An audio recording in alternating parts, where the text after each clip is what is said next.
Hey folks, welcome back. New week, new episode of Notre Dame Daily. Hope you had a great weekend. Mine was sure as heck, all busy as all heck with chasing my 3-year-old daughter around all weekend, but it was a fun one. And there's still lots going on, obviously, with the building of this 2026 class. We've got some news from the 27 class. And then, oh, by the way, we're only 9 weeks or so away from the opening game, August 31st. In Coral Gables against the Miami Hurricanes, which I know we are all foaming at the mouth over. I want to start today's show with that aforementioned 2027 class, and you probably saw this last week. We knew some of the offers would start rolling in, so this isn't breaking news. This is sort of just a collective on some of the news that came out and my thoughts on it. Notre Dame gives a major offer to 27 5-star Duvet Williams, one of the premier defensive backs who really highlights as a corner at the next level, just a premier player in the class. Early signs do, from what you read, what you hear, point to USC being the favorite. Kids are from Junipero Sierra in California, so it makes sense. But he's got no shortage of suitors, Notre Dame now being one of them after they give the offer. 6'1", $170, ranked as the top recruit in all of California. And we knew that he was receiving this offer from ND when he posted it to his X account late last week. Proud to receive and blessed to receive an offer from the University of Notre Dame. So these recruits that all remain active on social media, it's great because the news comes out from their mouths first, which is, it has a authenticity to it, which is great. And while I said the kid is a DB, projects as a corner, he's producing as a wideout in high school as well. So you've got that two-way appeal, which we've seen and I've said has come all the more common the past few seasons. Again, the litmus test for that in recent time has been Travis Hunter. But when you have that ability, you become all the more appetizing to different programs interested in your services. And Williams certainly has no shortage of those suitors. 30 plus at the moment, obviously, including Notre Dame and USC. Michigan's in there, LSU, Ohio State, and Oregon. The 27 class continues to grow across the board. The offers will continue to go out. We talked about some quarterback offers last week. Now we know that Notre Dame is in on perhaps the top player from a defensive perspective in the entire 27 class. We know right now he's the best player, at least these rankings show, in the state of California, and it is Duvet Williams. So the Irish getting ahead of this early, as we so often see them do, and it's good to see them kicking the tires and doling out the offers in the next class following what is, even before it ends, if it ended today, a phenomenal 26 group. I want to get into, as I mentioned last week, now the player breakdowns of the incoming freshmen. We went through the 8 portal guys, and there's loads of talent that are coming in from different programs ahead of this season, as there are returning vets and incoming freshmen. I want to start with Madden Faraimo. I remember last year when this started with the 25 class, I was doing a lot of work with my buddies over at the Irish Tribune who still do a great job, especially when it comes to recruiting.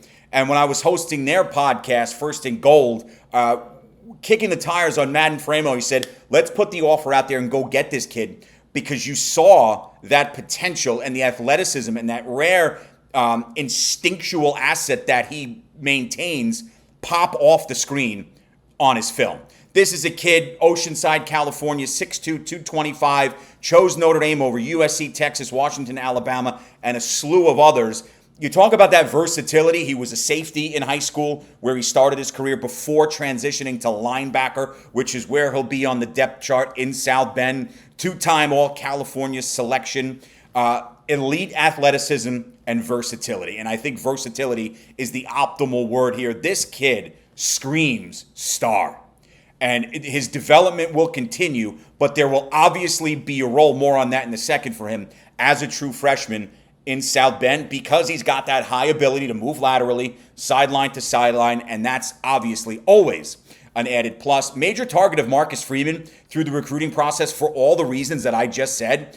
And again, he's going to have that role in South Bend as a freshman, which is saying something, because when you look at the lineup in the linebacking core as constituted now, it's a stout one.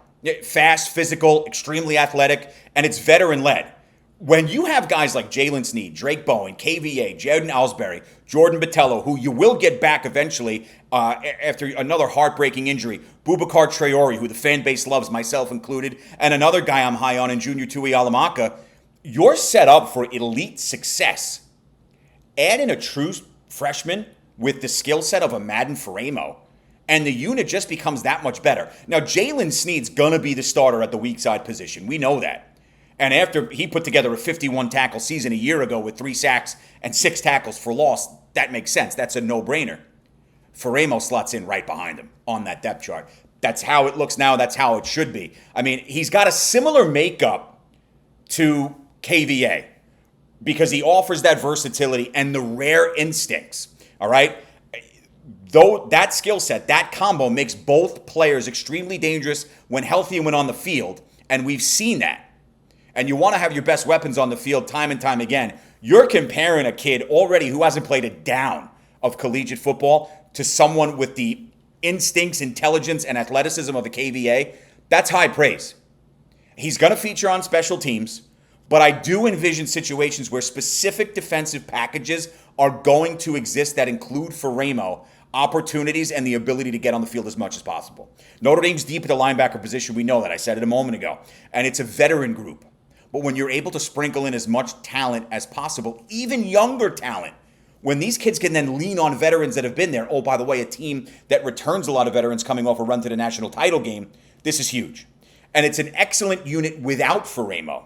But getting him to South Bend, all it did was elevate both the linebackers and the Chris Ash defense as a whole. We know Al Golden was instrumental in building this class on the defensive side. Now Chris Ash takes over, and he's got a great unit at his disposal. He's done a great job recruiting with 26 and 27, but you've got a kid now like Madden Faraimo, a building block for the future, while sinking his teeth in and getting his feet wet with a veteran-led group. I think this is pretty special stuff, and I think it's going to be really exciting to see just what that role is and how it continues to develop as we get closer and closer and closer to week 1, August 31st. It's going to be fun. I'm really excited.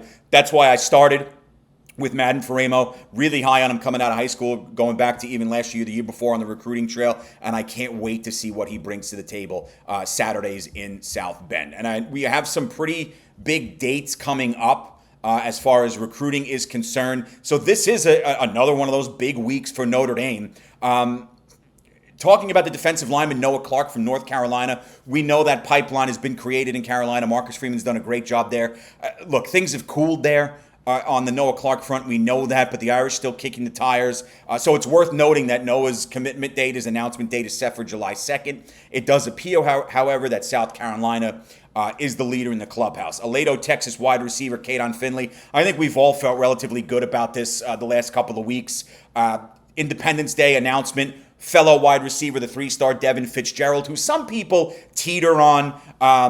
This kid's not just coming to South Bend, just because he's Larry Fitzgerald kid and say he went to Notre Dame. There's going to be a role here for him, and there's the developmental aspects to his game. Questions about his route running, I get it, but some of the things you see on film, it's there. And Notre Dame's not wasting its own time, and it's not wasting the time of a high school recruit. We know that. So Fitzgerald, who still feels really good about South Bend, and that looks like a 2-thumb-upper, July 5th. So he announces the day after Finley. Defensive tackle Elijah Golden, tight end Evan Jacobson still have not revealed their announcement dates.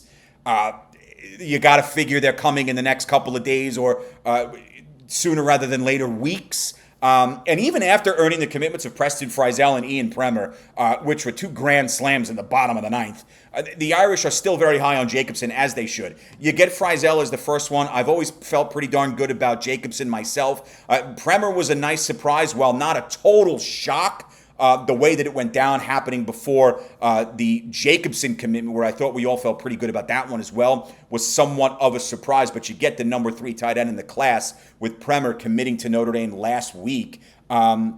Now you're looking at it where, okay, your goal was to get 2 tight ends in the 26 class. You've got those commitments. 3's not a crowd here. You're building for the future. I think Jacobson is very much on the table. I think that mutual interest exists very much there. There's going to be a place for these guys, and I do ultimately think he winds up in South Bend. Iowa State still looming. No announcement dates for Jacobson or the aforementioned Golden, but those are coming down the pike. So that'll pretty much put a bow on this Monday edition of Notre Dame Daily. Lots to get into as the week unfolds. We'll continue with the player profiles for the incoming true freshmen, and we'll have a blast as we continue to do. Keep the comments comments coming in, positive and negative. I love them all. I love interacting with you guys and girls. It's been a blast. I will talk to you all tomorrow. Have a great rest of yours. And as always, go Irish.